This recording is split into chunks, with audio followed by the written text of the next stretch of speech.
K Rama VS-ന് അന്തിമോപചാരം അർപ്പിക്കുന്നതിന് വേണ്ടി എത്തുന്നതിന്റെ ദൃശ്യങ്ങളാണ് ഇപ്പോൾ കാണുന്നത്. കെ രമ MLA VS-ന്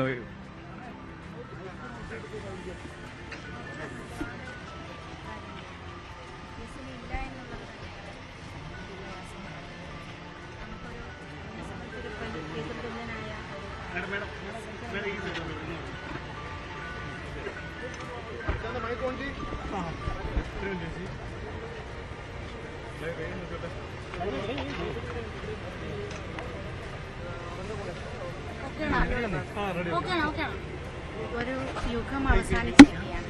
പോരാട്ടത്തിന്റെയും ചരിത്രത്തിന്റെയും ഒക്കെ ഒരു യുഗം അവസാനിച്ചു.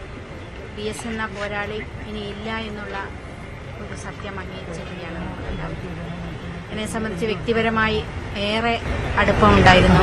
പ്രതിസന്ധി ഘട്ടങ്ങളിൽ ഞങ്ങളോടൊപ്പം നിന്ന, ഞങ്ങളെ ചേർത്ത് നിർത്തിയ ഒരു ധീരനായ സഖാവ്, TP ധീരനായ കമ്മ്യൂണിസ്റ്റ് എന്ന് ആവർത്തിച്ചു പറഞ്ഞ VS, കൊന്നവരും കൊല്ലിച്ചവരും കമ്മ്യൂണിസ്റ്റ് അല്ല എന്ന് പറഞ്ഞ VS.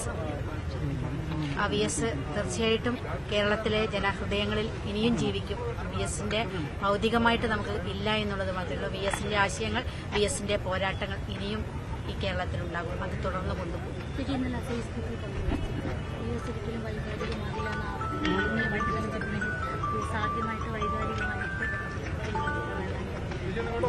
തീർച്ചയായിട്ടും അതൊരു വല്ലാത്ത മുഹൂർത്തമായിരുന്നു. നമുക്ക് മറക്കാൻ കഴിയാത്ത ഒരു അനുഭവമാണ്. അതൊരു ശൂന്യതയിൽ നിന്ന് ഞങ്ങളെ ഒന്ന് കൈപിടിച്ചുയർത്തുകയാണ് ചെയ്തത്. അത് തന്നൊരു ധൈര്യം, അത് തന്നൊരു ആത്മവിശ്വാസം, അത് തന്ന ഒരു വീര്യം ചെറുതല്ല. ആ ഒരു പോരാട്ട വീര്യവുമായിട്ടാണ് പിന്നീട് തീർച്ചയായിട്ടും മുന്നോട്ട് പോകാനുള്ള കരുത്തുണ്ടായത്. ആ ഒരു സന്ദർശനമാണ്, ആ ഒരു ചേർത്ത് നിർത്തലാണ്.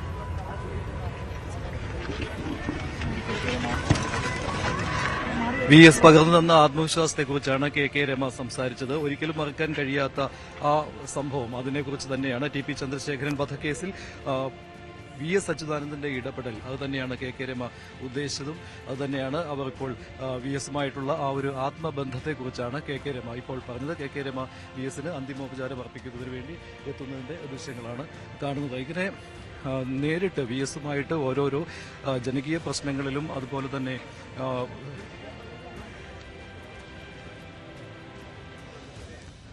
ഓരോരോ ജനകീയ പ്രശ്നങ്ങളിലും അതുപോലെ തന്നെ പാർശ്വവൽക്കരിക്കപ്പെട്ടവരുടെ പ്രശ്നങ്ങളിലും ഒക്കെ ഇടപെട്ട് VS നേടിയെടുത്ത വിജയങ്ങൾ, അതുപോലെ തന്നെ ആരും കൈതൊടാത്ത വിഷയങ്ങൾ, പാർട്ടിയിൽ വിമർശനം ഉന്നയിക്കപ്പെട്ടാലും അതിനെ എതിർത്തുകൊണ്ട് അതിനെ വകവയ്ക്കാതെയുള്ള VS-ന്റെ പ്രവർത്തനങ്ങൾ, ഇതിനെല്ലാം ഉദാഹരണമായി ഒട്ടേറെ സംഭവങ്ങളുണ്ട്. അതെല്ലാം ചൂണ്ടിക്കാണിക്കുന്ന രീതിയിൽ തന്നെയാണ് ഇവിടെ സംസാരിച്ചവർ, ഇവിടെ പ്രതികരിച്ചവരും ആ രീതിയിലുള്ള അഭിപ്രായ പ്രകടനമാണ് നടത്തുന്നത്. VS എങ്ങനെ ജനകീയനായി എന്നതിന്റെ ഉദാഹരണങ്ങളാണ് ഇവിടെ കണ്ടുകൊണ്ടിരിക്കുന്നത്. ഇപ്പോൾ നമ്മൾ ക്യാമറ ഇങ്ങോട്ട് ഇടതുവശത്തേക്ക് തിരിക്കുകയാണെങ്കിൽ ഇപ്പോൾ കൂടുതൽ ആളുകൾ വന്നുകൊണ്ടിരിക്കുകയാണ്. ഇത് നേരത്തെ ക്യൂവിൽ എങ്ങനെയാണോ കണ്ടത് അതേ രീതിയിൽ തന്നെയാണ് ഇപ്പോഴും കാണുന്നത്.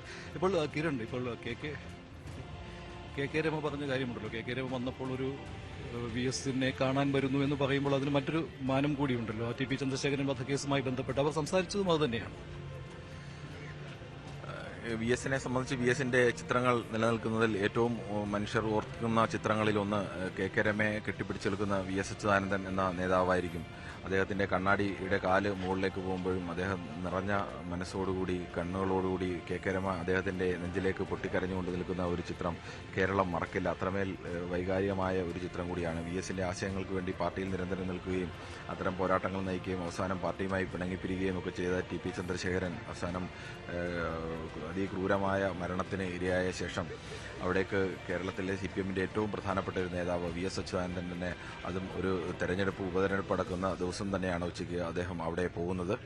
അദ്ദേഹം അങ്ങനെ ഒരു ദിവസം തെരഞ്ഞെടുത്തത് പോലും നിർണായകമായിരുന്നു. ഏറെ ചർച്ചകൾക്കും പഴികൾക്കുമൊക്കെ ഇടവന്ന ഒരു ദിവസം കൂടിയായിരുന്നു. പക്ഷേ അതിനൊക്കെ അപ്പുറമാണ് താൻ വിശ്വസിക്കുന്ന തന്റെ പാർട്ടി ഒരിക്കലും അത്തരം നിലപാടെടുക്കുന്നില്ല. ഏതെങ്കിലും ആശയപരമായി വിയോജിപ്പുള്ളവരെ കൊലപ്പെടുത്തിക്കൊണ്ടല്ല, അല്ലെങ്കിൽ അവർക്ക് നേരെ ആക്രമണം നടത്തിക്കൊണ്ടല്ല കമ്മ്യൂണിസ്റ്റ് ബോധ്യം അതല്ല എന്ന് അദ്ദേഹം ബോധ്യപ്പെടുത്തുകൂടിയായിരുന്നു മറ്റു നേതാക്കളെ. തനിക്ക് നടപടിയുണ്ടാവാനും പാർട്ടിയിൽ നിന്ന് വിമർശനങ്ങൾ ഉയരാനും ഒക്കെയുള്ള സാധ്യതകൾ കൃത്യമായി അറിയാവുന്ന നേതാവ് തന്നെയാണ് VS അച്യുതാനന്ദൻ. പക്ഷേ വെല്ലുവിളിച്ചുകൊണ്ട് തന്നെയാണ്, പാർട്ടിയെ വെല്ലുവിളിച്ചുകൊണ്ട് തന്നെയാണ് പോയത്. ഇത് ശരിക്കു വേണ്ടിയുള്ള അദ്ദേഹത്തിന്റെ നിലപാടിന്റെ ഒരു പ്രഖ്യാപനം കൂടിയായിരുന്നു ആ ദിവസം തന്നെയുള്ള VSന്റെ കെ രമയുടെ വീട്ടിലേക്കുള്ള സന്ദർശനം. VS പക്ഷക്കാരൻ എന്നൊക്കെ അറിയപ്പെട്ടിരുന്ന VSന്റെ ആശയഗതികൾക്കൊപ്പം നിന്നിരുന്ന ഒരു നേതാവ് കൂടിയായിരുന്നു TP ചന്ദ്രശേഖരൻ. അദ്ദേഹം പിന്നീട് ഉഞ്ചിയത്ത് അദ്ദേഹത്തിന്റെ നേതൃത്വത്തിൽ വലിയൊരു വിഭാഗം ആളുകൾ ഉഞ്ചിയത്ത് പാർട്ടി വിട്ട് RMB എന്ന് പറയുന്ന ഒരു പാർട്ടി ഉണ്ടാക്കുകയും അതിലേക്ക് പോവുകയും ഒക്കെ ചെയ്ത സാഹചര്യം, അതിനുശേഷം പാർട്ടിയുമായിട്ടുള്ള നിരന്തരമായ സംഘർഷങ്ങൾ, അതിനൊക്കെ ഒടുവിലുണ്ടായ അദ്ദേഹത്തിന്റെ കേരള മനസാക്ഷിയെ തന്നെ ഞെട്ടിച്ച അതിക്രൂരമായ കൊലപാതകം, ആ കൊലപാതകത്തിന്റെ പഴിയിൽ നിന്ന് എല്ലാ കാലത്തും കമ്മ്യൂണിസ്റ്റ് പാർട്ടിക്ക് നേരെ ഉയരുന്ന ഒരു വലിയ ചോദ്യമായി, അല്ലെങ്കിൽ മനസാക്ഷിക്ക് നേരെ ഉയരുന്ന വലിയ ചോദ്യമായി അത് എല്ലാ കാലത്തും നിലനിൽക്കുക തന്നെ ചെയ്യും. അവിടെ VSന്റെ ഈ ജനകീയ പോരാട്ടങ്ങൾക്ക് ഈ പൊതുസമൂഹത്തിന്റെ കയ്യിൽ നിന്നൊരു പിന്തുണയുണ്ടായിരുന്നു. അത് ഈ സാമൂഹ്യ പ്രവർത്തകർ VSനെ കണ്ട് ഓരോ കാര്യങ്ങൾ ബോധ്യപ്പെടുത്തുമ്പോൾ, നേരത്തെ ജോസഫ് സി മാത്യു ഇവിടെ പറഞ്ഞിരുന്നു, ഒരു കാര്യം VSനെ ബോധ്യപ്പെടുത്തണമെങ്കിൽ നല്ല പ്രയാസമാണ്. പറഞ്ഞ് മനസ്സിലാക്കിച്ച് സംശയങ്ങൾ അദ്ദേഹം ചോദിക്കും.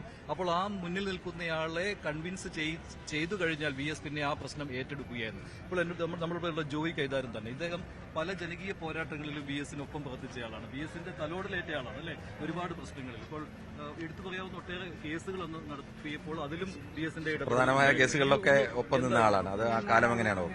അത് VS കൂടെയുണ്ട് എന്നുള്ളതൊരു വലിയ ആത്മവിശ്വാസമാണ്, ആത്മധൈര്യമാണ്. ശത്രുക്കൾ എത്ര പ്രബലരും ശക്തരുമായിരുന്നാൽ പോലും VSന്റെ ഒരു വാക്ക് മതി അവർ ദുർബലരായിത്തീരാൻ, തളർന്നു പോകാൻ. ആ ഒരു സാഹചര്യത്തിലാണ് നമ്മൾ ഈ കേസുകളെല്ലാം നടത്തിക്കൊണ്ടിരിക്കുന്നത് ഇപ്പോഴും. പക്ഷെ VSന്റെ ഓർമ്മ മതി നമുക്ക് ആ കേസ് കൊണ്ടുപോകും. അതിൽ മലബാർ സിമന്റ്സ് കേസ് ഏറ്റവും കൂടുതൽ ഭരണകൂടത്തിന്റെ സഹായത്തോടു കൂടി അട്ടിമറിക്കപ്പെട്ട കേസുണ്ട്. 400 കോടി രൂപയുടെ അഴിമതിയും ക്രമക്കേടും CNJയിൽ നിന്ന് വന്നത്, നിയമസഭയിൽ റിപ്പോർട്ട് ചെയ്തത്, VSന്റെ അസംബ്ലി മണ്ഡലത്തിൽപ്പെട്ടത്. അവർ കമ്പനി സെക്രട്ടറിയും 2 മക്കളും കൊല്ലപ്പെടുന്നത് പോലും മലമ്പുഴ കോൺസ്റ്റിറ്റ്യുവൻസിയിലാണ്. വാളയാർ സിമന്റ്സ് നിലകൊള്ളുന്നതും മലമ്പുഴ അസംബ്ലി മണ്ഡലത്തിലാണ്. VS മുഖ്യമന്ത്രിയായിരിക്കുമ്പോഴാണ് ഈ പ്രശ്നങ്ങൾ ഉണ്ടാകുന്നത്. അപ്പോൾ VS വളരെ ശക്തമായി അതിനെ എതിർത്തിരുന്നു.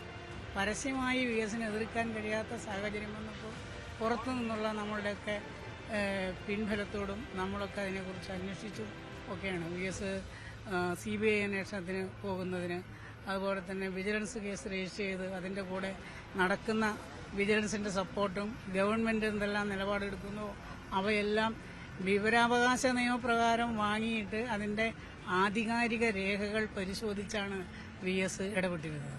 മുഖ്യമന്ത്രിക്ക്, ആഭ്യന്തരമന്ത്രിക്ക്, വ്യവസായ മന്ത്രിക്ക് ഒക്കെ VS നേരിട്ട് കത്തുകൾ എഴുതുമായിരുന്നു. അങ്ങനെ ആ കേസിൻ്റെ കൂടെ നിന്നു. ആ മക്കൾക്ക് നീതി വാങ്ങിക്കൊടുക്കണം. കൊല്ലപ്പെട്ട ആളുകൾക്ക് പൊതുഖജനാവാണ് കൊള്ളയടിക്കപ്പെട്ടിട്ടുള്ളത്. അതുകൊണ്ട് നീതി നിർവഹണത്തിൽ വീഴ്ച വരാൻ പാടില്ല. എന്ത് വീഴ്ച ഉണ്ടോ അത് ശ്രദ്ധയിൽപ്പെടുന്നുണ്ടോ, ശ്രദ്ധയിൽ വീഴ്ചയുണ്ടോ എന്ന് അന്വേഷിച്ച് റിപ്പോർട്ട് തരണം എന്നൊക്കെ പറയാൻ നമുക്കിനിയൊരു നേതാവില്ല. ഈ പലപ്പോഴും പാർട്ടി നേതൃത്വത്തിൽ നിന്നോ അല്ലെങ്കിൽ മറ്റ് ആളുകളിൽ നിന്നോ ഒക്കെ ഇതിന് വേണ്ട പിന്തുണ കിട്ടാതിരിക്കുമ്പോഴും ആ സമയത്തും പാർട്ടിയുടെ മറ്റ് ചില വിലക്കുകളൊക്കെ ഉണ്ടായിരിക്കുമ്പോൾ പോലും പുറത്ത് കേസുകളിലൂടെ അദ്ദേഹം ഇത്തരം പോരാട്ടങ്ങൾ നയിച്ചിരുന്നു. അതെങ്ങനെയാണോ? അതാണ് VSന്റെ മഹത്വം.